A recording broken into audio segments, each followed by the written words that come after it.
We are recording. So, welcome to the Reality Playground podcast, episode number 1. Yes, sir. Welcome, welcome. My first guest today is what are you? Let's see, you're a former Sergeant of Marines in the United States Marine Corps. You are a psychiatric RN. You are a black belt Judoka and Sensei at the black belt school of Judo, right? Is that good? Yes, indeed. Yeah. My brother from another mother, Mr. Lane Patrick. What's up, pal? Hey, thank you for having me. Thank you for being on the inaugural episode. I don't know where this is gonna go. I don't know what's gonna happen. Who knows, man? But I was kind of thinking, like, fuck it, dude. Like, we generally have long conversations on the phone about random shit. Let's try recording it. Why not? Yeah. So I do have the microphone and everything. But I figured with all the kids and stuff like that yelling right now, I was like, I'll just do it out on the porch, and then I'll kind of get things set and get some headphones and everything like that. So I would pretty nice setup. What are you drinking, pal? Is that it's a Reds. All right. Oh, yeah. Yeah, my wife was she was trying it's from the Great Lakes Brewery. It's a honey ginger cider. Pretty goddamn good. Nice. Yeah. I've gotten into the sweet stuff lately. Abita makes a really good strawberry lager. Yeah. I went through that, and then I was like, I went to go pick that up after work. I'm like, I'm probably gonna want to have a couple drinks on this podcast, and then I saw that Reds just sitting there. I'm like, apple. Yeah, there you go, dude. I've been I've had my smoker for about a year now, the Wet Fruit Smoky Mountain, and since the whole COVID shit happened, I've really become like a Mr. fucking barbecue. Like that was like the one nice thing about being home every day, all day. I smoked so much meat. The thing that I have yet to tackle is a brisket. That scares the shit out of me. But fuck it up. Who cares? It's an expensive piece of meat to fuck up. Yeah, but I was thinking, I'll just chop it up and I don't know, make like tacos or something out of it. Look, I tried to salvage a roast. I was gonna do anyway, it was fucking horrible. And so at the end of the day, when I was so dissatisfied, what I ended up doing was throwing it in a crock pot with a bunch of barbecue sauce and just letting it slow cook overnight so it got more tender. And it was good enough to like slice into some thin slices and throw on some bread. You can salvage it. And if nothing else, there's always a dog. Yeah. Dude, I've been the girls have been asking me to get into my dog, and I'm like, man, I'm just not ready. They don't get it though. It's not. No. They're not on the same page you are. No, they're not. Thankfully, I'm glad for that. But I did see she was pregnant too, a pregnant German Shepherd the other day who was real pretty and like alert and like just a good friendly dog. I was like, oh man, I miss my dog. I miss having one. But it's the last thing. House is another living thing. So. For anybody that decides to listen to this at some point for some reason, good luck. Yeah. So what we're referring to here is Josh's, saving grace, longtime companion. The great and loving Leo passed away earlier this year, and that's why we're talking about maybe not being ready yet, because that was an awesome dog for a really long time and came to you during a special time in your life. And so the kids are thinking one thing, but we're still grieving. We're not there yet. That's going to take some time. Right. Have you ever met one of those people who has lost a dog and then like within like a couple days to like a week, they just go out and buy another one or adopt another one or whatever? I've never understood that. My grandmother's like that. She's always had schnauzers until recently, but as soon as the one would die, no shit, within probably 2, maybe 3 days, she had another one. Well, it makes sense. I mean, what do you call it when you get out of a long-term relationship and then you immediately dive into something else? Oh yeah, rebounding. Yeah. Right. Yeah, and like it's a real like regardless of the kind of relationship you have, like it's a relationship, it's meaningful to you, and so the absence of that leaves a hole. And so people, it makes sense that you would want to fill that and not just be alone. And usually I found that the people who really have strong relationships with their pets, dog people especially, it's people who don't have kids, or their kids have moved out, like it's like their Yeah. surrogate child. And Right. so like I can see that. that holds a special place in your heart, and so like you're not replacing the relationship that you had, but you're still filling that hole in your daily life. It makes sense. Yeah. It Well, does. Having another relationship after the fact doesn't make the one that came before any less important or valuable or special. right, but does it make that rebound relationship? Does it? I mean, yes, it's a relationship, right? Because you're caring for or loving or whatever it may be. But isn't it kind of? I've got the right word in my head. I just can't think of it. It's kind of an illusion, isn't it? Because what you really want is so. What I really want is I really want Leo back. Not so much now. It's been a couple of months. I've kind of gone through some processes, but like, I don't know, a week later, what I would really want is Leo. You know what I mean? So isn't it kind of an illusion? Is it really a good relationship? I don't know. I Maybe after mean, a while.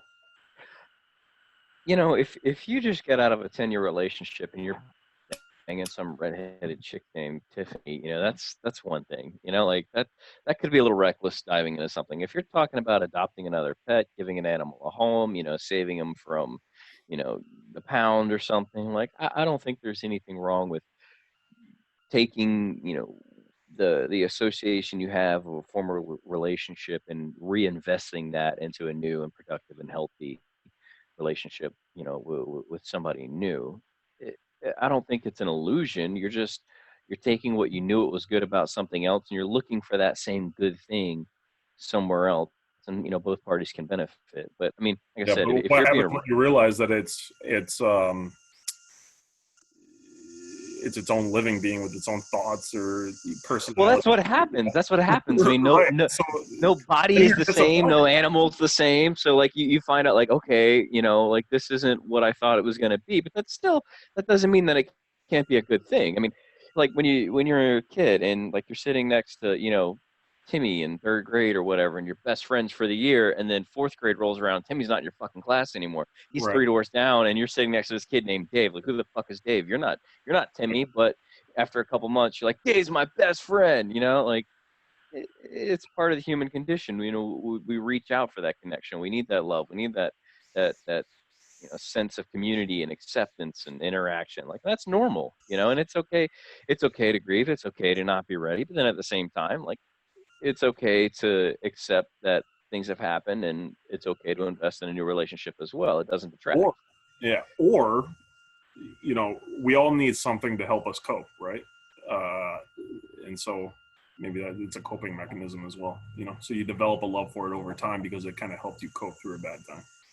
Look, man, I told my wife it's kind of a fucked up thing to say, but I told her, like I had no intention of loving you, like, ever. Like that just wasn't part of the plan. Like it was this chick, started hanging out with, and one thing led to another, and a relationship became a little bit more involved.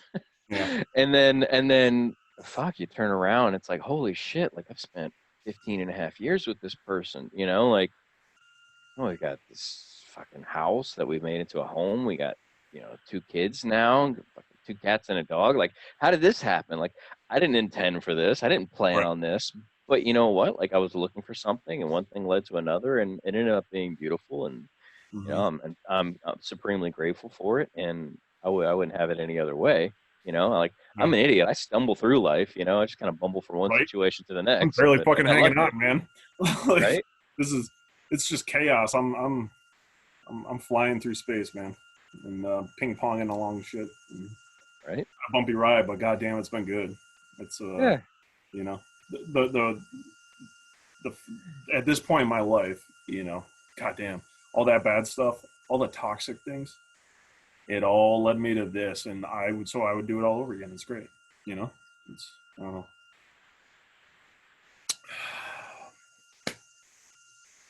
I didn't realize this, but so the founder of judo, he created the ranking system, essentially like the belt system for all martial arts. Y- Yeah, so Jigoro Kano was the first person to use a belt as a symbol of status or achievement. In the beginning, if my understanding is correct, um, there were two belts. There was a white belt and a black belt, and the only thing that a black belt meant was that you had reached a place in your training and your understanding of what was going on that you were ready to begin learning.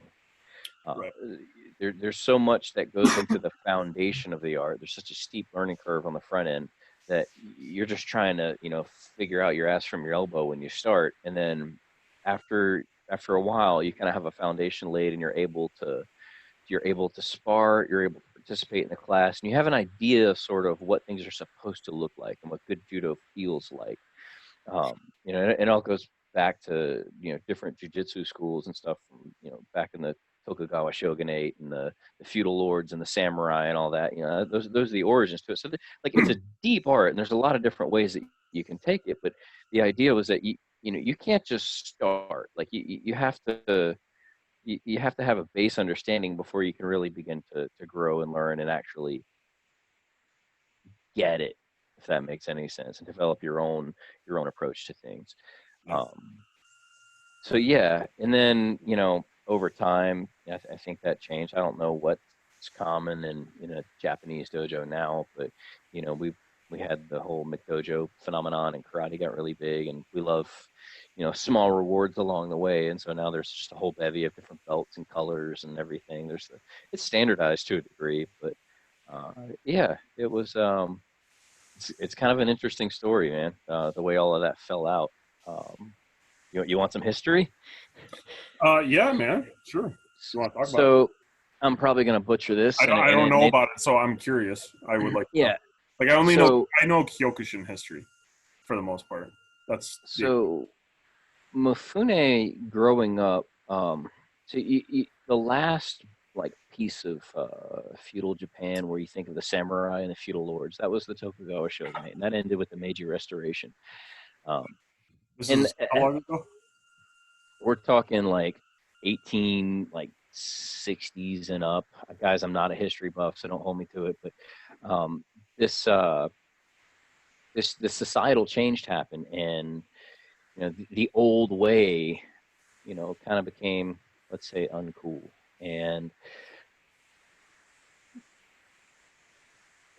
Jigoro Kano, that wasn't even his name at the time. I think he married into a family later, and that's where he got the new name. But he was a young man seeking out teachers, as the story goes, and he couldn't find anybody that wanted to train him. He was like, he would go and find people that he knew who had trained jiu-jitsu, and they're like, hey, you need to focus on school. He's like, I really want to learn how to fight. Like, no, you need to focus on school. And I don't know if maybe the guy got picked on, maybe he had some troubles at school, who knows? But he wanted to train, he couldn't find anybody to teach him. Well, eventually he reached this old samurai named, and I'm sure I'm saying it wrong, but Shinosuke Fukuda.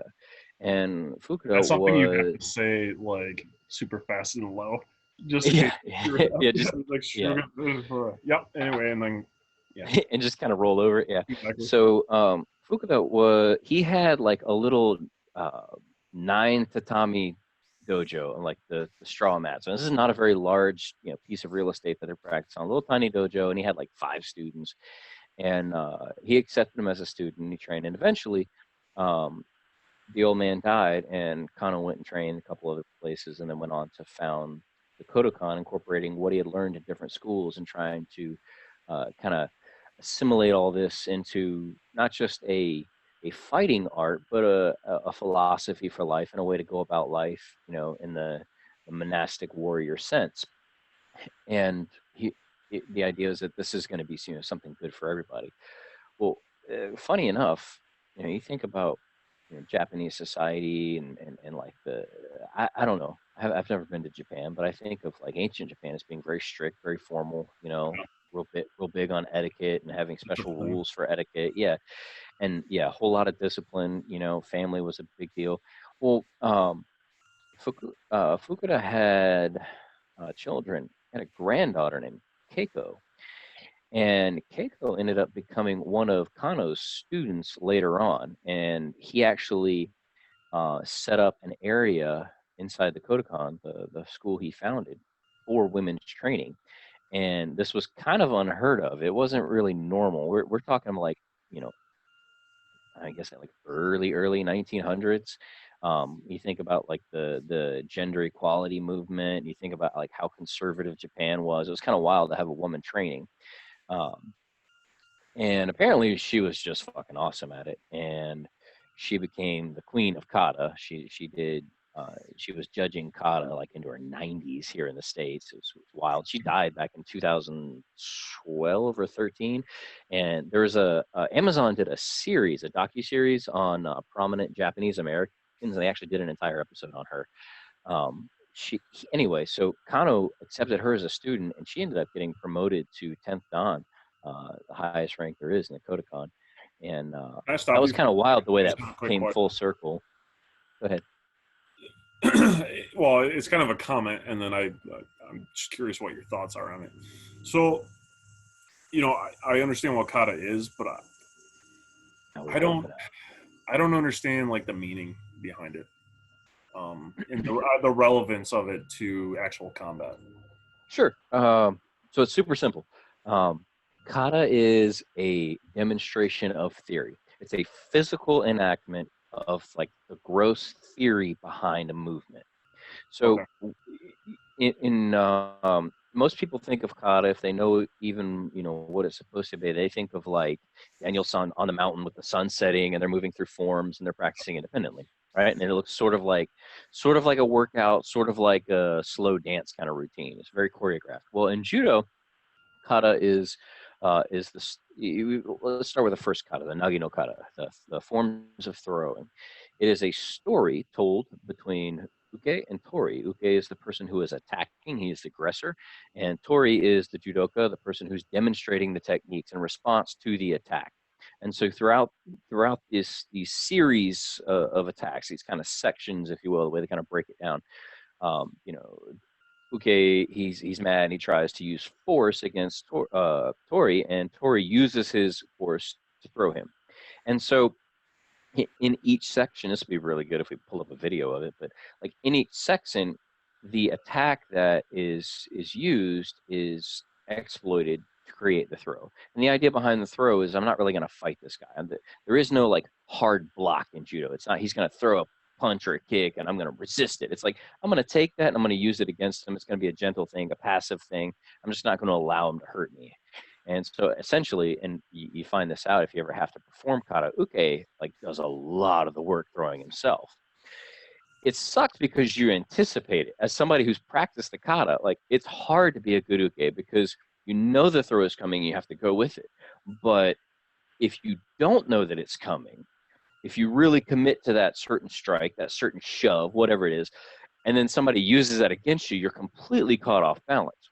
So Kano said there were two ways to practice judo. You could practice the randori method, which is sparring. It's very hard style a lot of times, and it's you and me, and we're just going to keep trying to beat the crap out of each other until we get this down. And eventually, that steel sharpens steel, kind of situation, we're going to wind up with a skill set that's pretty well polished, especially if we're sparring with a lot of people. For kata, you're practicing just the form, just the essential like components of the movement. And it's not so much that you're doing it in a live action scenario. It's just that you're practicing the basics over and over again, kind of like tying your shoes. So that when the time comes and you need to tie your shoes, you don't even think about it anymore. You just do it. Right. Muscle memory. Yeah. Right. Well, what's what's been my experience is that at least in the U.S., you don't find a lot of junior players practicing kata. They're still trying to figure out, like I said, their ass from their elbow. But as you get closer to your black belt ranks and into your black belt ranks, kata becomes a bigger part of the study of judo. I think partly because it's unpopular and like nobody really likes doing it. It kind of sucks, especially for uke. It's very strict. It's very regimented in the etiquette of it, the form of it. Like it's a form of competition. Uh, Yeah. it's actually they have like a world kata championships. Um, but you have to go into that to really deepen your understanding of the things that you're trying to do. It's like you start off with a lot of times nowadays people walk into a club and they're like, I want to flip somebody. I want to do a hip toss. I'm like, all right, that's cool. You know, we'll show you how to do that. But then later, if you actually decide like, I really want to, this is something valuable to me, and I want to spend, you know, some of my years of my life trying to deepen my understanding of it and incorporate this into not just something that I do for a workout or to flip somebody, but you know, more into like part of who I am, then you start branching off into those deeper areas. And it's actually a requirement for a lot of people, you know, once you start getting those higher promotions to perform kata. I had to perform kata in front of an audience at a tournament at one point. It was one of the requirements from my teacher. Was that a requirement for your black belt? Or That was a requirement for my brown belt. It oh, sucked too. We had Takamori Sensei. He a high ranking judoka. He would come down and referee and stuff, and he judged our kata, and he is grilled it us. We like a sucked. point? How many judges are there, and like what's the point scale? You know, I've never been to a kata competition. I just had the one judge, you know, usually. Um, and you start off with a set number of points, and then points are deducted based on errors in your form. Okay. So, like I said, that's like nobody likes it because you're constantly having to pursue perfection, and they nitpick the crap out of you. And it's like doing military drill, you know. If like Yeah. if you know people think of war fighting as being fun because they're playing Call of Duty or you know Right. Yeah. PUBG or whatever, like I'm running around and shoot Yeah. some bitches, and Oh, then it's you're like gonna snap pop. Yeah. right, no, your heels are too far apart, motherfucker. Just Right. tighten that shit up. And you're like, what do Right. you mean I fell the wrong way? I got flipped. You know what it's like to get thrown and your world spins and somebody slams you on your back and you got to land at perfectly the right angle with your hand just out so far? Like, what are you talking about? Yeah. Yeah. Hmm. Anyway, I could talk about that all day, but I don't know if How that's long something did it that's take interesting. you to get your black belt? Took me a little bit over 6 years. And that's the fastest that anybody's been promoted underneath my teacher. And I want to say that because I feel like 6 years is probably not reasonable for a lot of people, at least in my experience. You really need to expect to spend 5 to 10 years, but it depends on where you are and the attitude of your school. Some Right. places you can get it within like a couple of years, and it doesn't carry the same weight that people put on it in the U.S. If that makes sense. I see. I go back to my argument. Anytime somebody really wants to talk about belts, I'm like, belts don't mean shit. I'm like, Right. it's a symbol of your accomplishment, but it doesn't really mean anything. It's just kind of a mile marker, you know. However far you get down the road, Well, you know, like yeah, I it's think it's like about the I think journey. it's a feel good. I mean, yeah, exactly. It's about the journey, right? I mean, getting a belt is nice because it's almost kind of instant gratification. You know what I mean? You get that, you feel like you accomplished something. You know what I mean? But it gives you a goal for the next one. But yeah, so it's more of a symbol than anything else. Other than that, that's My favorite thing about I'm judo saying and this is not a black belt, so take that for what. yeah, no, you're right though. Like my favorite thing about judo, it hasn't been any particular technique, any, you know, it's been the relationships that I've had, and then like getting to coach, especially with children, and you get to build people, and that's really the essence of, and that's what Kano talked about. You were pursuing the growth and development of yourself as a person, you know, mentally, physically, morally, and you get put in challenging situations where you know you may lose and you may have to tolerate that loss. I fucking hate this culture of everybody gets a participation medal. Like you get your ass out there on the mat with somebody else who really wants to beat you. And the only way that you're going to win is trying absolutely as hard as you possibly can. Like, that's where courage is made. That's where, you know, where self-reliance kicks in. And like, you don't develop, you know, these character facets without that kind of environment. Like, Yeah.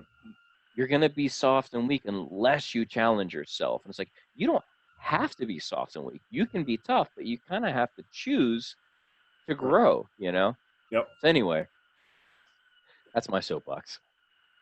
Yeah. Huh. 6 years though. I mean, I think that's pretty impressive. I thought it was generally like around 10 years, right? Yeah, normally, in my experience, the other people that I've been around, it's been a decade.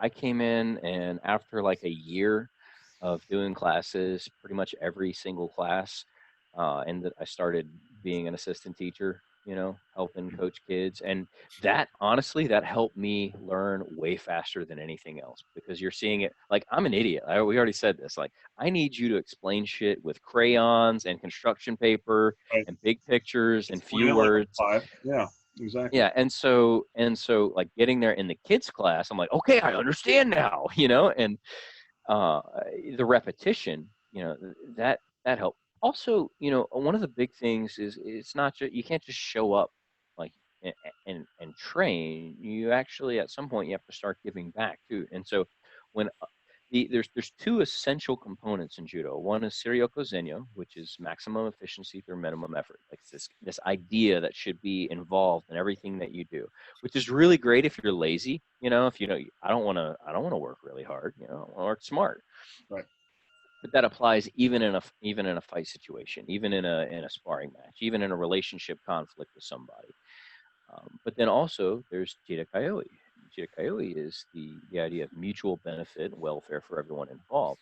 And so, yeah, like I'm training, I'm working out, I'm making my body strong and fast. Like, I used to have horrible balance, and I used to roll my ankles all the time, wearing boots all the time, kind of be my ankles a little bit weak. I haven't rolled an ankle in years. My balance is supreme.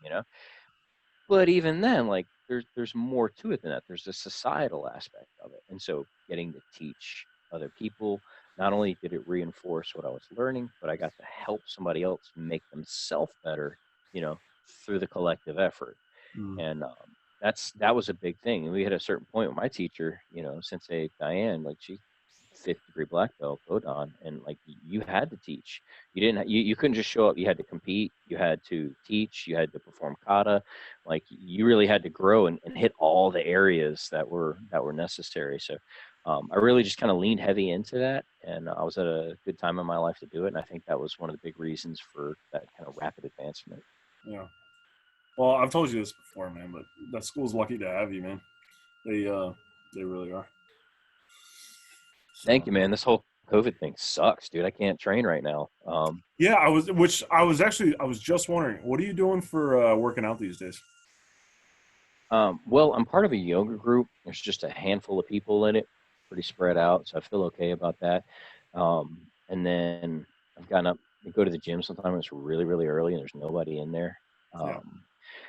I had Eli with me, my 8-year-old, and we're out there like walking. I'm like, let's do some sprints, man. And so, like, I give him a head start. I let him get, like, half the way to the next, the end point of that interval, and I try and blow past him. And it got to be figuring out how many lengths he needs, to make it actually like where I have to try and he's trying. Like, it was fun. It was a good thing. And we get done, and he just lays on the floor in the living room like, I'm so tired. Yep. Like, yeah, old Yep. man still got it. So it was good. Yep. I'm It's been a challenge though, man. It really does. Like, yeah, dude. But luckily though, I mean the weather's been pretty decent. It's freaking hot though. But so I've been still walking 3-4 miles every day, and I try to get try to keep like a 15 to 15 and a half minute mile pace. I figure it's kind of moderate or whatever. I did 5 today though. Did a pretty good one there. are you listening to any podcasts or audiobooks, or are you just trying to like zen out and just walk? No, I listen to podcasts when I do it. And just depends on, like, the other day I listened to Fighter Pilot podcast. Have you heard that? I've heard of it. I've heard you talk about it, but I've never Oh sat yeah, and listened to dude, you it. should check it out sometime. It's pretty cool, man. It's yeah, I like it. But yeah, no, man. I listen to a podcast. I kind of just zone out that way. If I don't have something in my ear going, I don't know. I don't like it. Have you tried to just sit still for 30 minutes and not do shit? Dude, the other day I was thinking about trying to meditate. And That's I what I'm was talking like, about. yeah, I was like, ooh, I can't You even, know, I can't get out it's of my head, man. I always it's think about something, and I it don't is know how, you know. fucking hard. It is hard. So the yoga club that I go to, they have they just started this Zen meditation class. Um, Shout out to Hobby. They it's time of the day is not exactly great when I'm finally trying to relax at the end of a long week, but Yeah, I might end up trying it just because like it is tough. Like it is very, very difficult to sit still and not think about shit and not do shit and just be fucking still mentally and physically. Just stay in one spot, breathing. yeah, I will fall asleep. I'll daydream. I'll start thinking about what's in the fridge and what's going yeah. at work and like, yeah, Or yeah, I'm sitting here. I could put on a video game. You know, like I don't know. Yeah, yeah. No, it's tough, man. Like even doing it for 10 minutes. But what's really interesting, is the benefit that you get out of it, even just the effort. You know, we are so entertained, so distracted, so rapidly focus shifting from one thing to the next, to the next, to the next. Um, that just chilling for a minute. Even one thing that I've started doing, um, I picked this up out of some mindfulness meditation book. Excuse me, is the idea of transition breaths. So, like, let's say like I'm in the car, I'm in the truck, just pulled in the parking lot at work. I'm gonna stop before I get out. I'm just gonna take just a minute, a single minute, and I'm just gonna do like 10 full breaths, 10 slow full breaths, in and out, nose breathing, belly breaths, and then I'm gonna get out of the car. And like what's a really top interesting, out. well, I'm not trying to hyperventilate. The respiratory rate is slow, but it's more about like clearing your mind and setting the intention of like, okay, I'm getting ready for work. It's like it's more of a zoning in than a zoning out, but it's kind of interesting, and it really helps shift gears from one thing to the next because if you're things overlap. You end up getting kind of messy, and it can be kind of difficult to leave home at home or work at work. Yeah, Or one conversation and the fucking stress or irritation or emotion or whatever, like shifting into the next thing, especially like me. So like this new role as a leader, administratively, I got a team of people. Like the person I'm about to talk to doesn't deserve any of the baggage from the conversation that I just had. You know what I mean? Like they deserve right. a fresh slate with me, and Yep. consistency and that kind of thing. You don't want to be That's like a moody difficult to boss. attain. Yeah. Yeah, yeah. And so like the idea of just stopping for a minute in between things and taking a few breaths, like literally, it sounds silly. We tell people, slow down, man, take a breath, Mhm. but it helps. It really does. I think of a funny thing. I think of Goku and the hyperbaric time chamber, and like how it's all white. That's Yeah. what I think of. That's my happy place is the fucking non-existent hyperbaric time chamber. That's me and an eternal sea of just That's whiteness. yeah, an infinite of nothing. Yeah. Right. Yep. Huh. I might have to. I don't know if I can attain that, but I don't know if I don't know if I have the discipline for it. You know, I lack discipline. You know. What I'm saying is I don't have the discipline either to sit there for 30 minutes. 30 minutes is a really long time. Yeah. But for a minute, for 10 breaths, Oh like yeah, there's for 10 breaths. Yeah, maybe. yeah, well, and you start small like everything else in life, you do what you can. Like I don't think I'll ever be one of those people that sits there for 12 hours motionless, just in like freaking enlightened state or anything, levitating or some shit, but like I can take a few breaths and give a team member, like a good conversation. Yeah. Dude, I got to tell you this. So I got back from working out today and took a shower. When I was in the shower, I was like, man, I remember Lane got in like a fucking tub of just like ice or whatever and just sat there for a minute or something. So I was like, you know what? I'm gonna fucking turn this shower on super cold. Watch that dick go. Yeah, like, you know, Jesus Christ, man. I was like, fuck this. I'm like, fuck that, man. Yeah, that was the okay, so Daniel What is that, Wise, who's actually like heat shock proteins or some bullshit like that? Like, that's the other side. That's the hot stuff. or the whatever it's called. Yeah. Yeah. So that was actually my yoga teacher, Daniel Wise. Shout out to Power Movement Yoga of Hattiesburg. Um, he started doing the Wim Hof method ice baths, and he had a chest freezer set up like out by his back porch, and kept it at 32 degrees. And it sucks, man. It's like the edges of that are really sharp, rubbing on your arms because you break the ice to get in. Yeah. Like it's all scratchy and stuff. Anyway, um, yeah, no, he started doing that, and he was doing it like most days of the week, and I think he still is. And like, What does he it's do it kind of for?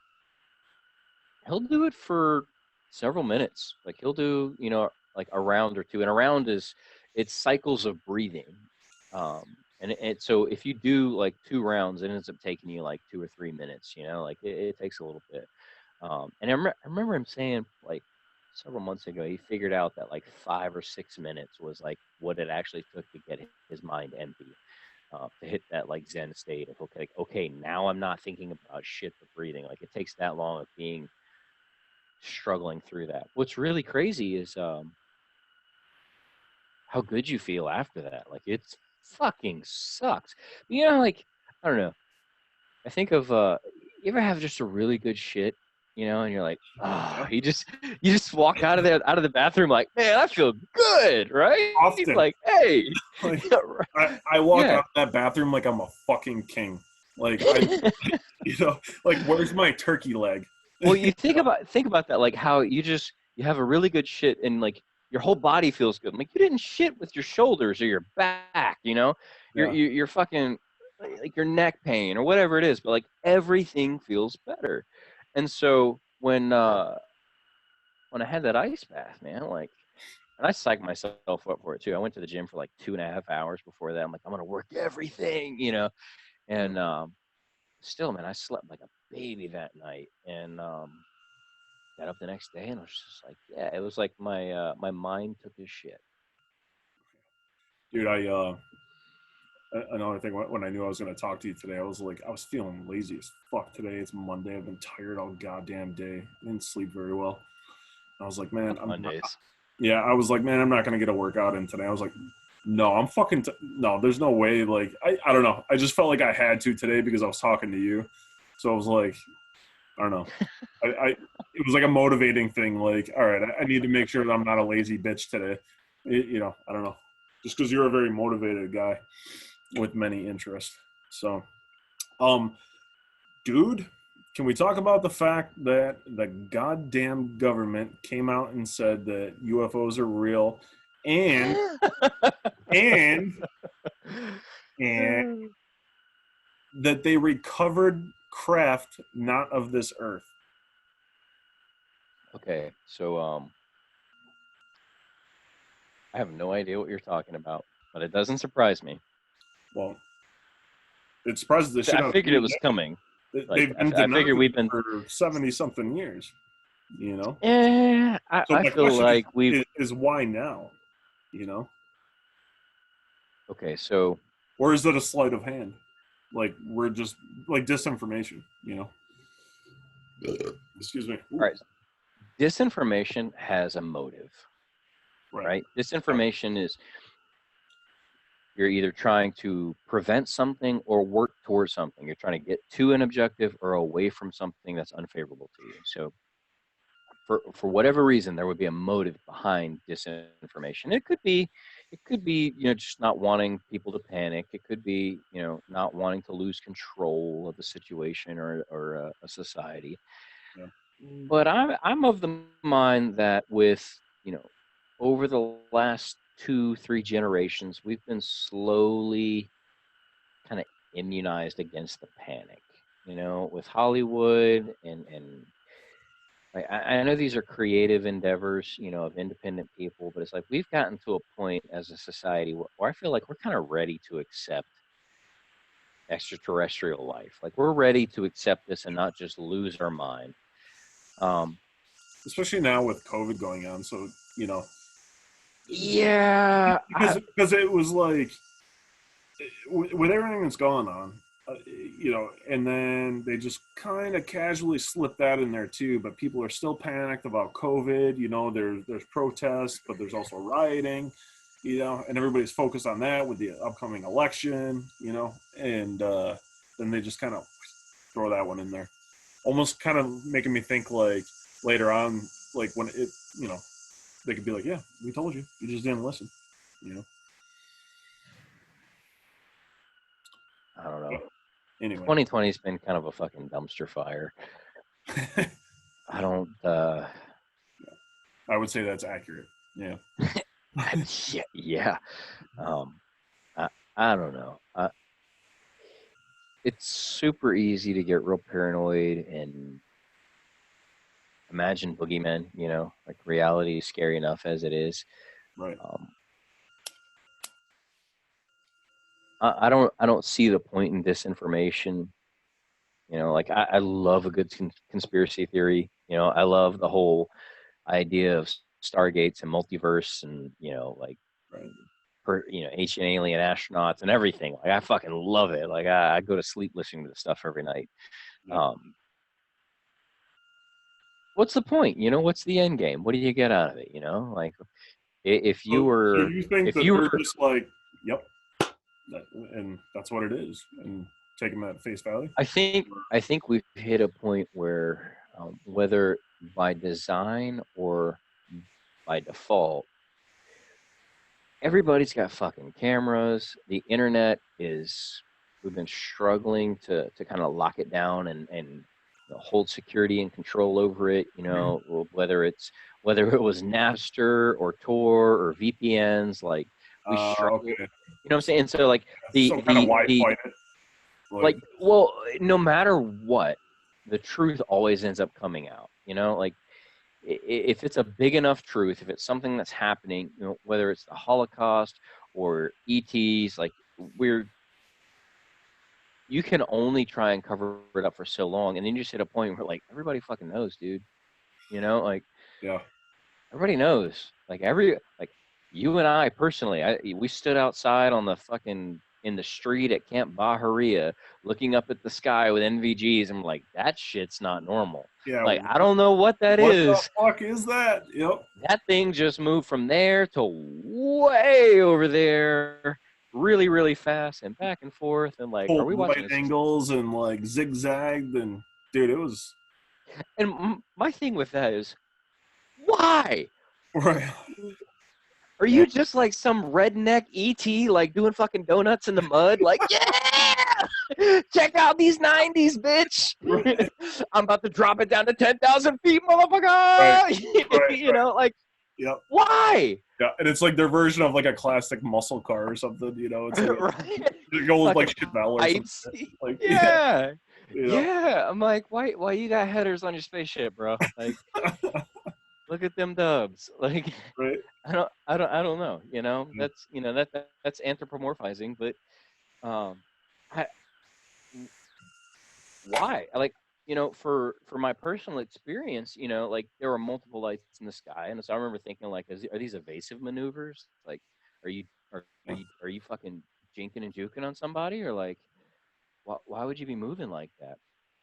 Yep. Like I can understand, some kind of low Earth orbit maneuver. I can understand getting close to population centers for data gathering or, abstraction or even abduction. If you're looking for samples or you're looking to, pick up your lab rat, poke some chemicals in it, put it back in the population. Those are things that we do as people. So like, there's a frame of reference for that kind of activity. But just being up in the fucking sky, shooting all these weird ankles and up and down and left and right, and here you see me, oh bye, motherfucker. Like, Yeah. are you just shy? Like, what are these anxiety disorder aliens? Like, fuck, they see me, bye. Like Right. I don't get it. Yeah, So dude, I've wondered that for years. What the fuck was that? And my wife thinks I'm nuts. I'm like, I wasn't I kidding. tried to. I remember I had my old fucking flip phone in a rolled up in some socks. And I remember I pulled that phone out and I tried to video, like stick the camera lens inside the night vision goggle aperture Yeah. and try and catch some of that. And I had it for a while. It's probably on some old hard drive somewhere, but you can't see shit anyway. It's like, okay, a third grader could have made this with Yeah, Adobe. it looks like a self-illuminating light, really. And so you know who did have a couple of pictures was Tim Hart. So Oh, Timmy, yeah. yeah. So shout out to Tim Hart there, that little guy. But, First person I ever met who had pancreatitis. oh God, yeah.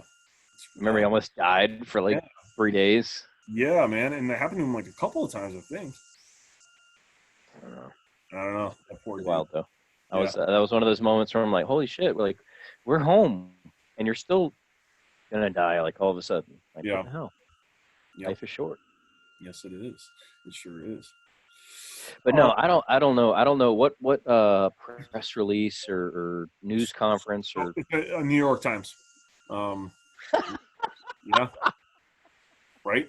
You thought I was gonna say some like fucking InfoWars or some shit, didn't you? Nope, New York Times, man. It's fucking crazy. So you know, dude, when Fravor came out, right? How you gonna argue with that? But dude, tell me, Bob Lazar, man, dude, he was fucking right. You know. I believe the evidence is just it's irrefutable. You know, across different cultures and different times and places, you keep having the same story, and that's how you do an investigation. You know, you don't just listen to one side of the story. You get the same facts from different people with different motives at different times, and they're all kind of telling you these same congruent things. That's probably the truth. You know. So no, I've always believed that the thing I don't understand is the why of it. You know, and it's like, well, are you just waiting on us to hit a point where like we've matured as a civilization enough that you can actually trust us to play with the big toys and like join your club? Fuck, if I was an alien, I wouldn't want to come hang out with humans. Like, look at us. Like, but dude, what? So Bob Lazar said, now I'm not saying everything he said. I'm not putting him on some pedestal, but he did say that he had heard that at least a couple of them may have been from archaeological digs. So they could have been here for millennia. Who knows? I'm all up in the conspiracy theories about the buried UFOs in the ice and in the Arctic. And yeah, are you a Hollow Earth guy yet? Tell me you're not flat Earth though. No, I don't know enough about the Hollow Earth thing.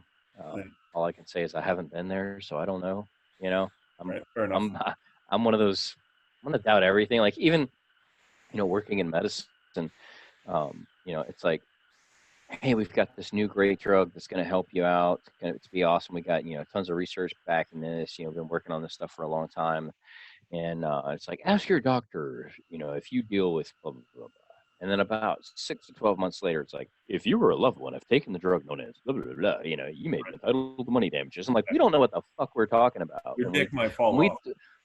Yeah, I'm like, like we don't know what we're talking about. We were trying to help people with psychosis, and it turns out risk grows bitch tits, and Depakote will fuck your baby up. Like you'll have neural tube defects. And like that's some legit human suffering we're causing, and like we don't know what the fuck we're talking about. We're just playing around with this stuff, and we hope it works out. We hope the drug trials are legit, and we hope the drug companies aren't. And oh my god, don't get me started on this shit. That's one of my favorite things about Trump was that he said he was going to go after big pharma. Like there is so much money, and so like money equals corruption. Like just almost across the board for people. Like there's so much corruption in medication and fucking medical insurance, and like it's just, if people knew, like, anyway, like it's not a good thing to get on a podcast because everybody's just gonna be pissed off. But, well, so fucked up. I feel like he's almost a spokesman for companies, like as the president. He constantly like. I saw a video of him, like it just annoys me. He was talking about Boeing. He's like, oh, what a great company and blah blah blah. They were really, I don't know, almost going bankrupt or something. And they're doing great things now, blah blah blah. But he said that about I don't know. It's almost like it's advertising for companies. It's weird, man. Well, you know, he's a master of PR and like putting a spin on things. Like Well, like that's his main thing is like, oh, it's great, you know, what tremendous job, you know, whatever it is. I don't have a Donald Trump impression, but like it's always a positive thing whenever he's talking about any kind of company or business or endeavor in the US. Like it comes off as cheesy sometimes, it comes off as disingenuous, you know, or you know, not representative of the truth, but that's just part and parcel for him. Now, you asked about Hollow Earth theory, and that's what I'm saying. Is like you don't fucking know. You know, there's yeah. that whole idea of like the I forget what his name was, but with CERN and the Large Hadron Collider, and like now we're living in a different universe. You know, and they go back and they talk about the Bernstein Bears versus the Bernstein Bears, and the Oh yeah, the Mandela effect. Yeah. yeah, and so like it wouldn't surprise me. You Yeah. know, Well, so fucking one of the Thanos things snapped his fingers, and we're still here. right. Well, one of the things that Fravor said is that when I don't know, I think he was kind of close down by the deck there, and he said that he saw there was a craft submerged under the water. Mm-hmm. The larger, yeah. Yeah. He said So it. that Didn't he say it kind of looked like a cross shaped thing yeah, almost? yeah. Yeah. And so that's what made me kind of think like what Bob Lazar said about, some of them may have been archaeological digs. Like, who knows? I mean, if they're under fucking the ground, you know what I mean? If they're submerged. Uh, So, What's the difference between a craft that can survive in a vacuum and a craft that can survive, you know, beneath the ocean? no, there is no difference. But I think it would be more shocking to me to learn that they've actually been here monitoring us or whatever it is that they would do. Like the entire time, and not. Did you But did you ever listen to the oh what's it? Is it Dennis Taylor? I might be wrong, but the Bobbyverse books. Um, I'll have to send you a link on Amazon. This is my favorite, hands down. Like I've read all of Heinlein. You know, I've been through all the fucking sci-fi. You know, Bobby Adair, Alastair Reynolds. You know, hard sci-fi, soft sci-fi, the action stuff, the comedy stuff. This this seems like the most probable, like reasoned journey into long-term space exploration and crossing the bio-organic digital divide, and like existing as a digital entity. It touches on a lot of interesting possibilities, but like the story itself actually is pretty fun. I think it was Dennis Taylor. I'll look it up later, but I'll send you a link anyway. I'll buy you the book. It's worth it, man. I pop my fucking earbuds in. I've listened to these books probably 20 times over because it's my favorite thing to fall asleep to. I need to And start doing audiobooks. dude, I was a late adopter for Audible, and our library has just exploded because I can do shit while I read. Like if you sit and think about it, like sitting down to read takes up a lot of time, and it's a lot of sedentary time. You're not doing anything except sit on the fucking couch or in your chair, you know. Yeah. And it's good for your brain. I feel like we'll probably find out 30 years from now how audiobooks contributed to some other problem, but neurologically. But yeah, no, it's great. And I've got myself kind of programmed now to listen to these and to fall asleep. But I can jump in anywhere in the story and know exactly where it is, just because it's that good, man. Yeah, the Bobbyverse books, man. Like you're gonna like this. I really think you are. It's fun. Anyway, treat you for later. We can talk about it some other time. Sounds good. Dude, you're gonna be a daddy soon. Again, how do you feel about that? Okay, that's stoked, man. I feel like you know.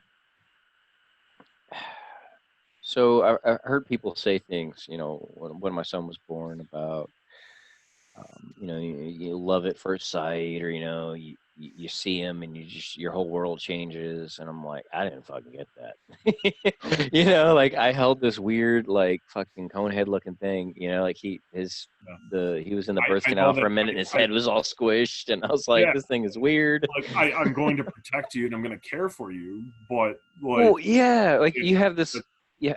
I had the social conditioning, you know, like right, I'm yeah. under this obligation now, you know, to love Well, I this think it's thing, but like I just met instant. it, you know.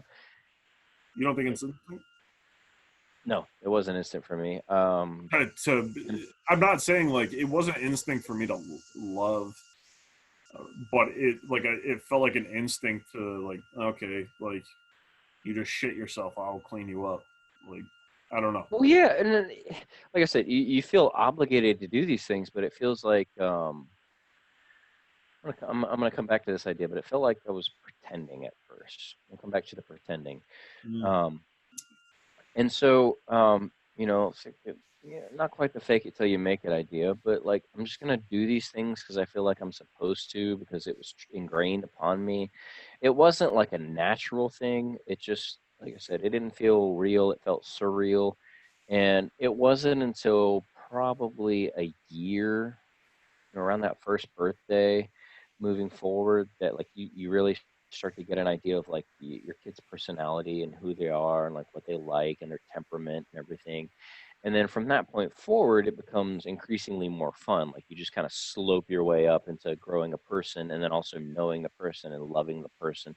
Because they're not really a person when they're born. They're just this screaming, red face, shitting, eating, crying, sleep Right, depriving thing. And it's like it's not really a fun relationship. right. And so I feel like when you say, "Are you excited? Like, how are you feeling about it?" I'm like, well, like I feel like probably, at least in my experience, in my relationship, my house, like the first year, you know, the 9 months going up to it, throughout the pregnancy and everything, like there's some moments I'm like, oh yeah, that's my kid on the picture. I'll look at her face, you know, like I get some feels about that. And the second go around's been a lot easier, but I don't feel as detached as I did the first time. You know, it feels real now, but even still, I'm like, my time's going to come a little bit later, you know.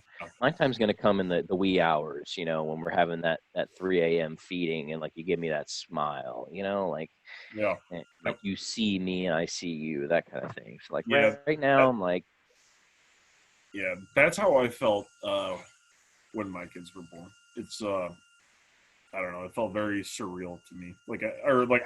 It didn't really change my life that much. I was like, still doing what I normally do. Um, right. I my wish wife somebody is had a pretty told me good about pregnant that. person, so you know, um, I thought something was wrong, man. I was like, fuck, am I like, is part of me dead inside because I'm not feeling this thing other people talked about? You know what I mean? Like, yeah, am I broken? You know, like I've yeah, had that thought before about other things. I'm like, I don't think I'm a psychopath, but like I just don't love this thing. I'm sorry. right, It's loud and annoying. It's gonna take a lot of my time and energy, and I really just like to sleep right yeah, now. You know, like, but then after a little while, you're like, this kid is awesome. You know, right, yeah. um, Maybe a narcissist. I think probably some, but you I know, think we all are a little bit. well, I mean, It's you like have to autism, have. right? There's got to be a spectrum. Well, all right. So everybody has.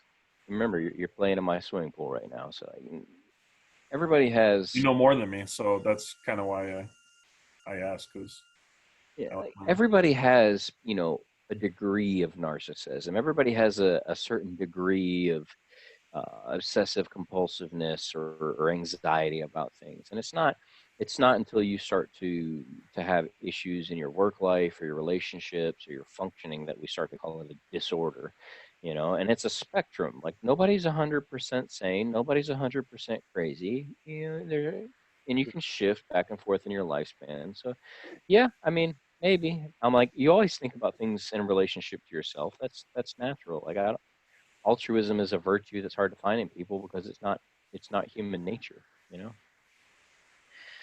Anyway, so we were talking about going back to pretending. So I had an interview with somebody, and was able to offer them on behalf of the company this really interesting position, and there was a lot of autonomy associated with this position. You basically kind of you write your own script, you have your own program, you have your own employees, not many, but you get there's this thing we need you to do. You do it your way. We support you. Just tell us what you need. Um, and we had an applicant who was, I mean, just fucking stellar. I mean, qualified. Like, please, you talk to him for 15 minutes. You're like, yep, that's the person. We need that person right there. That's an A-lister. That's what we want. And we interviewed last week, and they thought about it for a little bit. We had a couple more conversations. Gave them a good tour and tried to lay down as much information as possible about what the expectations were, what we're trying to get out of it. But basically, and this is my perspective, they may have felt differently, or the reality may be a little bit differently, but like, this is a super easy job for somebody who's qualified in this area to do these things, and you're going to get paid more money than you're going to get paid more than you're getting paid now to do less than you're having to do now, and have way more freedom and like independence. And in defense, the person, they decline the offer, but they're walking away from a long, long history of being where they're at and a lot of structure. And so, like, the idea of walking away from the known, taking that risk and jumping on something like, I don't know what it is. You're one of my favorite people to tell folks about. People who don't even know you because I've talked about you. They don't know your name, but they know your story. And I'm like, because and you inspired me quite a bit. Not by anything that you said, but just by what you quietly did. You took risks, and you kept exploring options until you found something that was good, that was satisfactory. But a lot of people get really stuck where they're comfortable, and your comfort can be your coffin. Yeah. I don't think I would be as risky. Well, you have something to lose. Yeah, we've got a lot to lose, so it's But you're also in a really good place too. I mean, not putting you on blast, but like then compared to now, like, I wouldn't want to change now. Like, you're living the American dream 100%. Yeah. Modestly, yes. Yeah. So. Bro, like there's people who are trying to be happy, like, below the poverty line with, tens of thousands of dollars in student loan debt, and can't catch a break and having to work shitty shift work. I'm like, you got a good job, you got a good steady career, it's rewarding, you got your family, you've got your time. Like, having time and money is a really hard thing to put together, like, yeah. When was the last time that you went grocery shopping and you're like, okay, we can't afford this, so we can get that one? Yeah, right? It's been a few years, thankfully. Yeah. Yeah. So, but I still get the cheap shit because, well, yeah, because you had hard times. Yeah. I mean, Yeah. I splurge sometimes, But That's what I'm saying. Like, you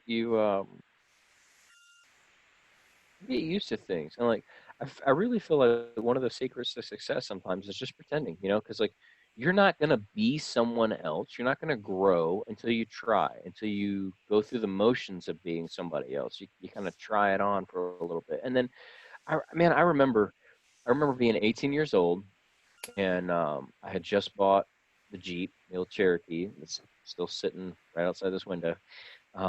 Dude, that was what, 16 years ago, 15 years ago? In a hot minute. Yeah. I've had the Jeep just a little bit longer than the wife. Yeah. um, I remember though, like, I was in the Jeep and I had left my base housing apartment, and I was driving up the highway, coming in the main gate, and I was shaving.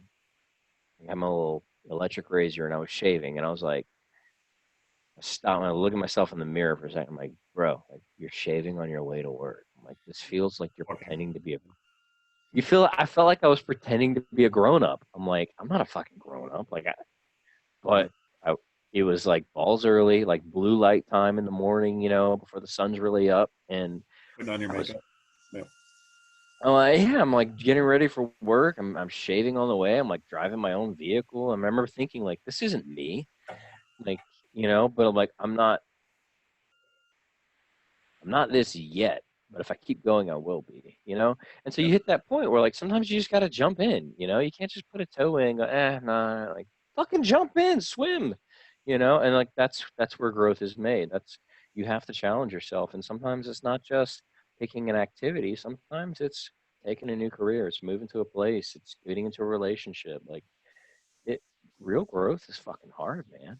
Yeah. And so I listened to this person today, you know, decline the offer, and they talked about it, and I could hear like a little bit of disappointment in their voice, you know, like they were a little bit disappointed in themselves, but they were just fearful, you know, fearful of the unknown.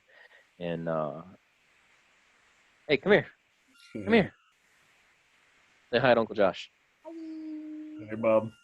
Look at those teeth. Look at Oh that. boy.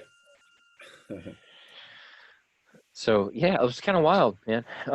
And you know, like being uncomfortable is kind of a blessing, you know, like you hear Dave Goggins talk about that true dog mentality. Okay, Yeah. stop. You know, just never being satisfied, always being hungry, you know, and that's how you hit your peak. But That guy's a beast, man. yeah, I'm like, if you ever feel like not working out, just listen to Dave Goggins for 2 minutes. Right? Yeah. Yeah, It will make you feel like a piece of shit. Like, right. yeah. I don't have a choice. Yeah. I'm run like, nope, bye. Gotta go work out right now. Sorry, Yeah. said his name. I gotta go Yeah. for a run. Yeah. It's dangerous to listen to him. So, Yeah. yeah. Let me Well, ask you this, man. what's up? What were you gonna say? Go ahead. I would like to hear you give your personal reflections on leadership and what it means to actually not not the hallmarks of what makes a good leader, but the experience of trying to lead other people. You've been in a few different situations in life and managed to find success in those. Um, You have? make success in those. You have, sir. Oh, Um, and you know, like it wasn't you had some training, but moreover, I feel like most of your success as an individual has come from your character, you know, who you are as a person, and people respond well to you. They like talking to you. You're a very personable, you know, guy, and you're reasonable and down to earth, and that leads to good decision making. And you know, most of the time it's pretty straightforward, you know, like you just come off as genuine. But even still, like there's some skills that go along with that. There's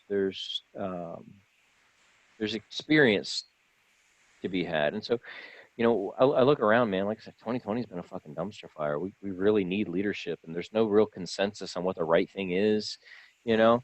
yeah. Um, what do you have to say about that? You know, somebody said, hey, Josh, we need you to work on this. We kind of want you to be in charge. Like, how are you going to know you're doing the right things? Well, I generally don't know. I shoot from the hip. No. Uh, so I'm a huge fan of you're only as good as your people, and your people make you look good. Um, and I love delegating. You know, I really do. I don't know everything. I can't be a master at everything. I know a little bit about a little bit of stuff, and every once in a great while I can form a coherent thought and, make a decision or do whatever. But that's really how I've gotten by with it, man, is just trying to, like, so where I worked before, I worked out of that clinic before.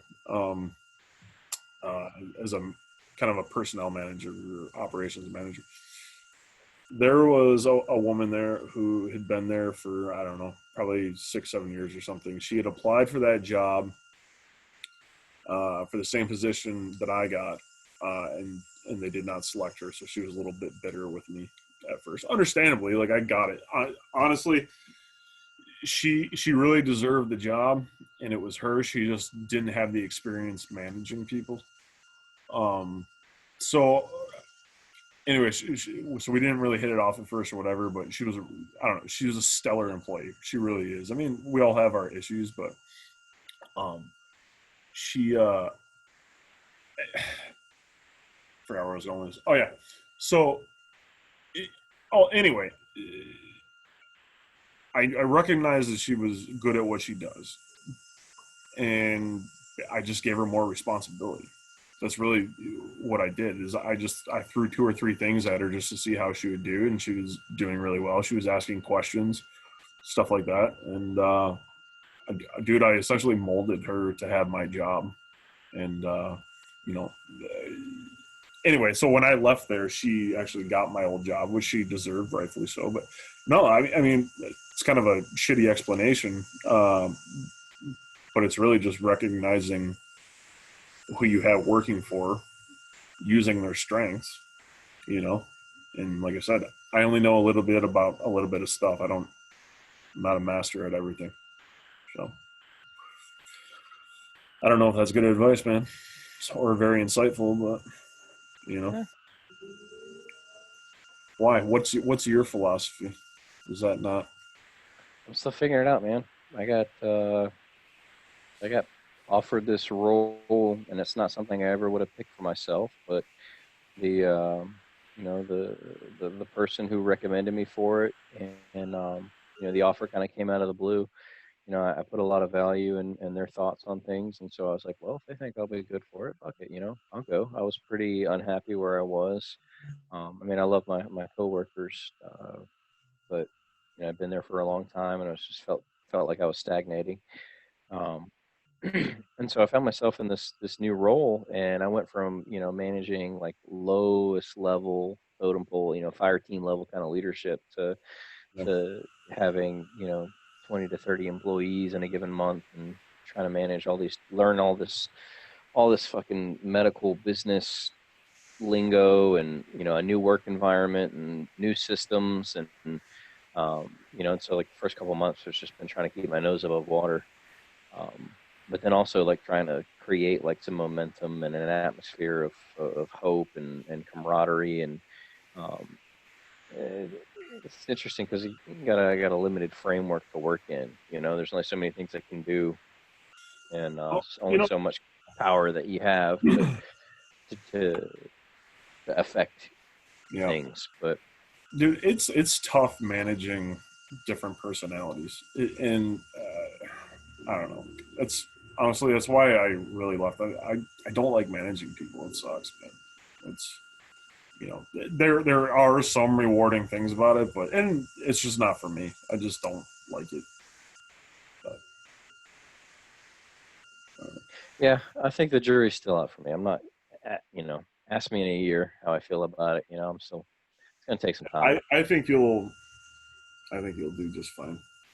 I keep getting compliments, and I'm like, really? Like, I don't, I don't fucking see it, but okay, thanks. I'm like, are you just telling me this so I don't quit because you don't want to have to find somebody else to do it? Like, I don't know, but yeah, it's been wild. Anyway, it's been fun. It's been a shake up from what was the usual, and little pay raise associated with it, and it's nice not having to work weekends for the most part, so I'll go with it. But yeah, it's been a learning curve. It's kind of nice challenge, opportunity to grow. I don't know where the quote came from. I had a nurse I used to work with a long time ago, uh, Jeanette Price, Jeanette, and she shared a quote with me. It said, "In this life of constant movement, there's self decay or self improvement. Like, you got to pick one. Right. You can't have." So, I'm like, all right. Well, it goes back to that whole thing we were talking about before. Like, fucking growth and change is hard. Like, you got to get uncomfortable. So, Yeah. I guess we'll grow some, see where we end up. Yeah. Cheers to that, man. Dude, it got dark at your place. Yeah, I did. I was actually just thinking that. I was like, man, maybe I should turn on my light. I'm like, hang on a second. There we go.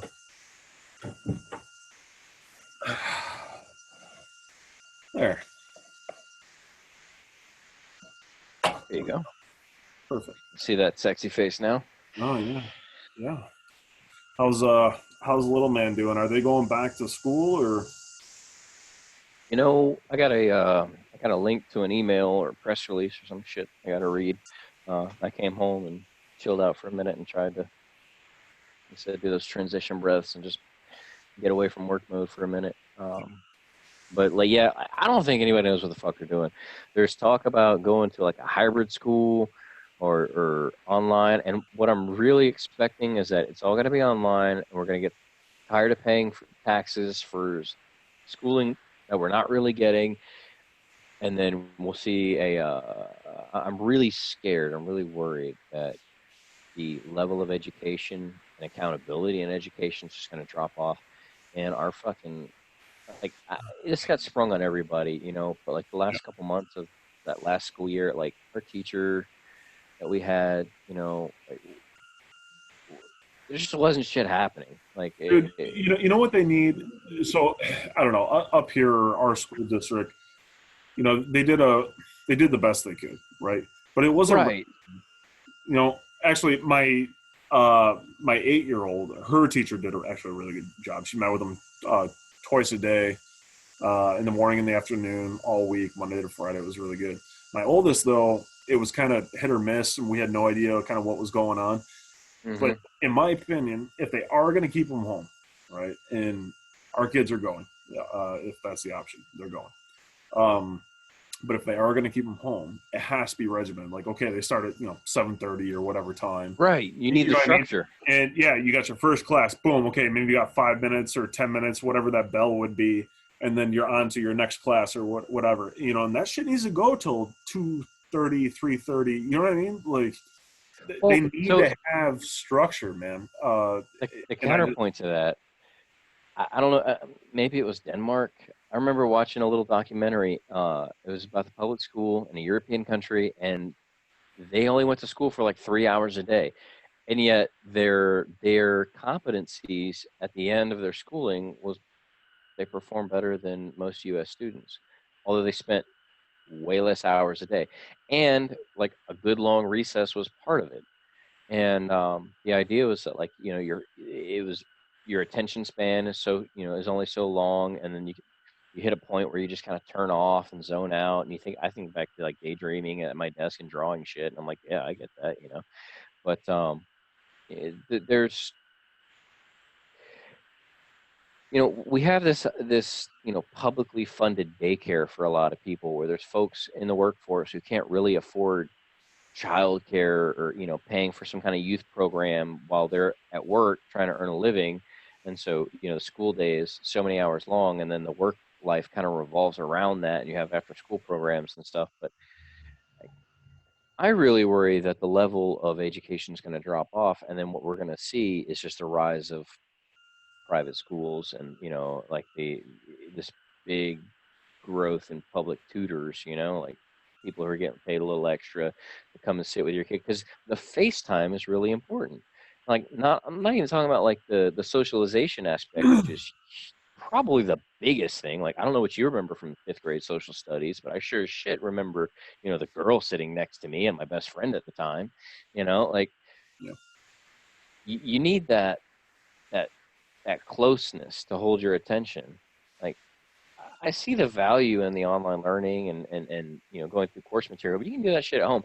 And two, so we did homeschooling the first couple of years with Eli, and Yeah. he entered into the first grade already kind of done the first grade through we used the Abeka curriculum, um, and we would only spend a couple hours in a day knocking out the same amount of work, like, so Well, like but yeah, but that might be better. but here's where my issue is though. Some kids are fucking lazy.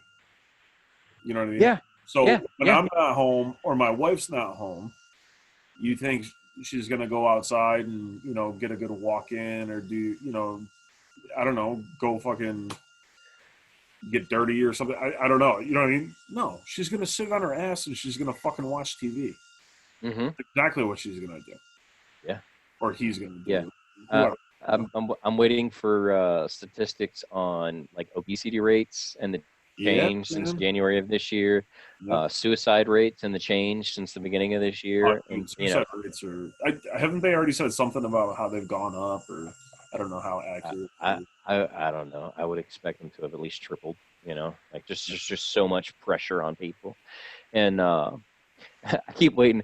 One of the few things I remember from world history and social studies, I forget which class it was, but the idea of like when there's so much pressure inside of a societal system, and you know whether it's oppression or invasion or famine, like life gets so shitty, and then you have always a leader emerges, and a lot of times historically that leader would be a prophet or a religious person, and they would kind of take the reins on all of this energy, this entropy that was built up in the system, and they would guide it, and then you would have like a societal change as a result of this, then things would kind of settle into a new rhythm, a new pattern, a new standard, and that would repeat.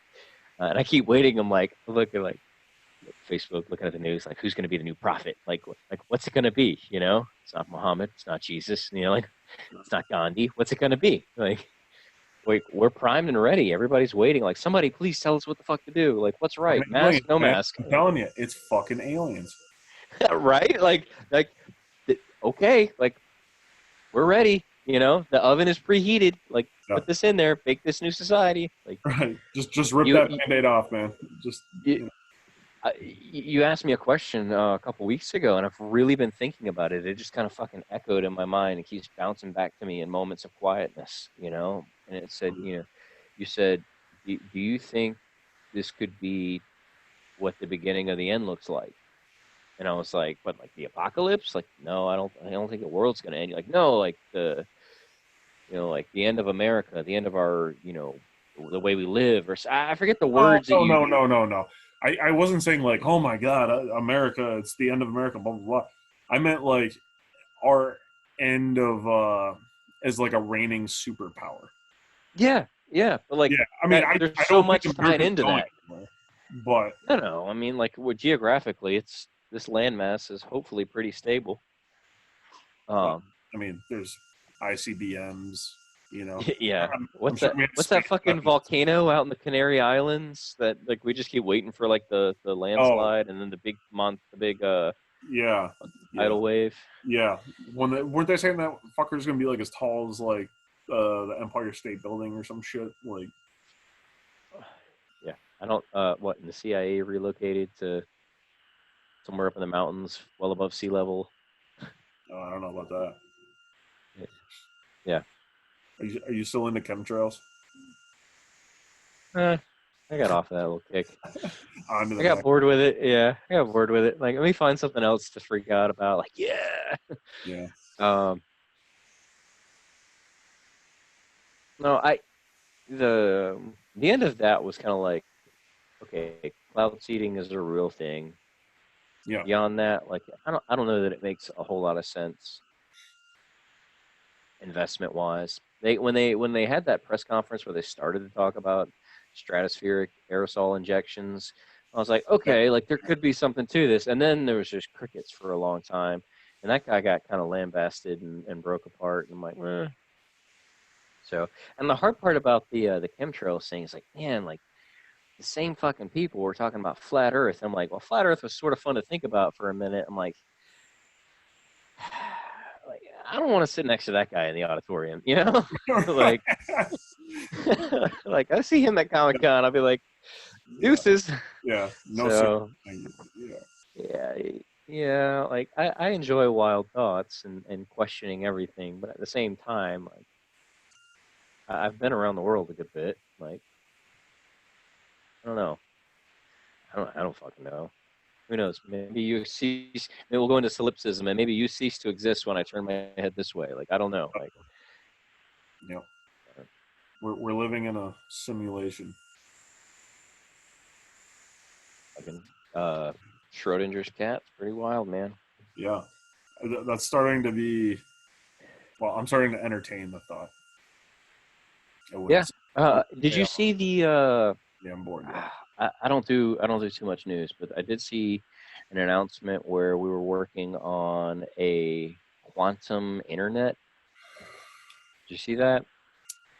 No, like I said, I don't watch much news either. But that's This fucking. popped up in my Google feed, and What does that it even was mean? on this was on physics.org or phys.org, and they were it was an article just saying that you know, preliminary work had been kind of laid down for development of a new internet infrastructure that was based on the principles of quantum mechanics. And the idea was that it would be super secure. It would be an unhackable internet because something about the way that it all ties together. You wouldn't be sending necessary packets of data across, copper lines or fiber optic lines for somebody to pick up, um, and that the just the nature of superstate and quantum entanglement would be such that you would have communication going between two bodies and not necessarily anybody in the middle to pick it up. I don't know. I don't understand it. That shit blows my mind. I can't even begin to have a conversation about. The world's gotten so complex. Like you can't be a Renaissance man nowadays. I'm like, you're lucky if you can do an oil change and some body work and maybe fix a shingle on your roof. Yeah. Yeah. So I talked briefly yesterday with an old buddy of mine. He's an air traffic controller, and he used to work out in Nevada at like the Nellis kind of range or whatever out there. And he can't talk about a lot of the shit, and I understand that. However, I did ask him. I don't know. It just makes you want to talk to him so much more. Yeah, yeah, yeah. And I'm like, you're lucky I haven't talked to you in years, man, because I'd really I would have bombarded him. But are you familiar with the B-21 Raider? A little bit. Okay, so the B-21 Raider is the kind of the next generation stealth bomber, right? Mm-hmm. Okay, so it doesn't. It's similar to the B-2, same wing shaped. The B-2 had some like sawtooth edging, because when they were originally designing it, it was looking more like the B-21 is going to, but I guess the Air Force wanted a kind of a low level striking ability as well. So I don't know. It had something to do with the design. Anyway, so they just announced it like 2 years ago or something like that, and said they were designing it and blah blah blah. And I think it's supposed to be operational here within the next few years. And it's like, when the fuck? It's probably flying now, right? So I'm like, this motherfucker's been flying for years. So anyway, so I asked him. I had to ask him. I said, "Hey man, you got any? You got a B-21 out there flying around?" And he kind of laughed, and he goes, "Man, I can't talk about that." And me, he's like, I yes! took that as a fuck yeah, man. Like that's what I took that as. So right, it's confirmed. I don't think you're. I mean, we're talking about air and space, so that's how I got to that. I know you're not really like an aviation guy, but yeah. I looked it up. I remember reading about the Raider and like trying to figure out if it was a software package, what the change log would be. I remember reading about the engine placement was a little bit different. The sawtooth thing was different. Of course, we're going to expect a whole new suite of avionics and everything, but and or it has the ability to be unmanned too, I guess. Yeah, I figure that's going to be standard. If we got self-driving cars, but there's a seat for a person, there's probably going to be self-driving planes with a seat for a person if you want it, And the truth is the pilot probably is just going to be there in case of emergency or, that need for human intuition and adaptation. But, I forget, was it the Koenigsegg? If that's how you say it, they had that fucking supercar and they're driving down an airport runway at like 200 miles an hour. And the guy's like, the car can fix itself. And he jerks the fucking wheel like hard right. And you see a camera and the car's like, and it just keeps on going. I'm like, man, if I had done that shit, in my vehicle, we'd be fucking rolling down the highway for, Jesus, I haven't seen 30, that. 40 times. I need to check that out. Well, the thing was, that was like 7 or 8 years ago. And we're talking about hypercars, Yeah. But in a sense, hypercars, it's that bleeding edge of technology where you've got these private firms that are developing, like, and the cost of the development and the proprietary technology, it's not something you're going to see on the mainstream for another decade. But my wife's fucking Camry has paddle shifters, like, when did that first come out? Yeah. So I'm like, yeah, the idea of anything being unmanned, it makes perfect sense to me. If you can buy a Tesla now for what, 30 grand, and it can drive it, it's got valet mode, like, okay. I'm still waiting for my fucking Jetsons car. Like, right? Yeah, fly to work. We kind of got the shit end of the fucking stick on that one. I don't know, man. I'm still waiting. They had the remember reading and seeing the documentaries about the the flying bell, you know, and the idea Oh, was like there's that whole like not not a propeller pushing air behind the plane or pulling the plane through the air, but like the moving like some sort of matter like through the engine, and like that was your way of levitation or propulsion. I'm like, if there was anything to that, which who knows, that was a way back when. That may have been all bullshit, but like just like the flying Volkswagens. But did you see the flying Volkswagens video? Oh, dude, you gotta look at it. Like, it's good. Like, it's okay. good. Even if it's completely fake ass footage, like, it's good footage. I'm gonna have to figure out a way to be able to pull up like another screen and like bring it up on here. Like I'll probably at some point switch to a different platform other than Zoom. So I'm just doing Yeah. this now. But yeah, at some point I'd like to be able to, you know, as we're talking about something, to But bring you that up. know, the base idea there, they're talking about, you know, these hard right angles and these dramatic shifts in altitude and vector. Like, it, we clearly have, whether it's aliens, whether it's some strange stratospheric phenomena, we clearly have an example, you know, an idea of what this could be. And one of the coolest things about human beings, whether it comes from science fiction, whether it comes from alien inspiration, we have repeatedly taken things that were in the realm of fiction and we found a way to make it reality. Whether it, I think about Inspector Gadget, and you remember his little niece Penny? She had like a little flip up, Yeah. you know, fucking TV transponder. And now you can have a fucking smartphone watch on your wrist and you can be talking to your Uncle Inspector Gadget. And that was something that when we were a kid, I was like, man, that would be so cool. And like now you got YouTube on your phone, you know? Right. Like we went from shelves of expensive ass encyclopedias to like, I got Google in my pocket, bro. Like, what are you going to sell me? You know? Yeah. Wikipedia's got it. So I feel like once the framework has been laid in the human mind, we have the concept of it. We're not going to stop till we find a way to make it, and it's probably already been made. We just don't know about it, and it may, you know, we know the name of DARPA. It may be something like DARPA. We don't even know the acronym for it yet. You Right. know, some black budget thing that we won't know exists, maybe ever, but eventually, some many generations from now, they'll be driving that shit around mainstream because somebody will have found a way to make money off of it, off the general bus. Yeah. It almost makes me wish I could just jump forward in time and just figure out what that answer was or what was really going on. The day when they figured Well, that shit out. well, I Lucky mean, bastards. you remember Art Bell doing? Are there any time travelers out Oh there? You yeah. know, Yeah. and he's Yeah. like, I forget the Yeah. which episode it was, that the guy was like, yeah, gravity, we figured that shit out. We got floating cities, you know, and you're like, oh, okay. Like, Yep. Yep. Fucking Art Bell. So, all right, man. We're at about an hour and a half. So, what do you think? I'm good, dude. Yeah. I I got to get in there with the kiddos. Sir. Kiss the wife. And First podcast.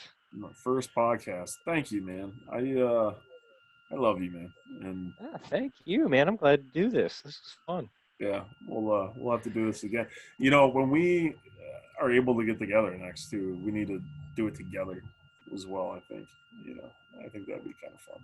But Yeah. you know, so I miss. I got another chair right here, another Oh, office chair. oh, nice. So yeah, So we could even do it from your place too. That'd be awesome. I mean, I'm just saying that there's a fold up bed. You're welcome anytime. Yeah. All right, man. Well, I love you, and I'll talk to you here pretty soon. Love you, Thanks. man. Thank you. All right. Lane Patrick, ladies and gentlemen.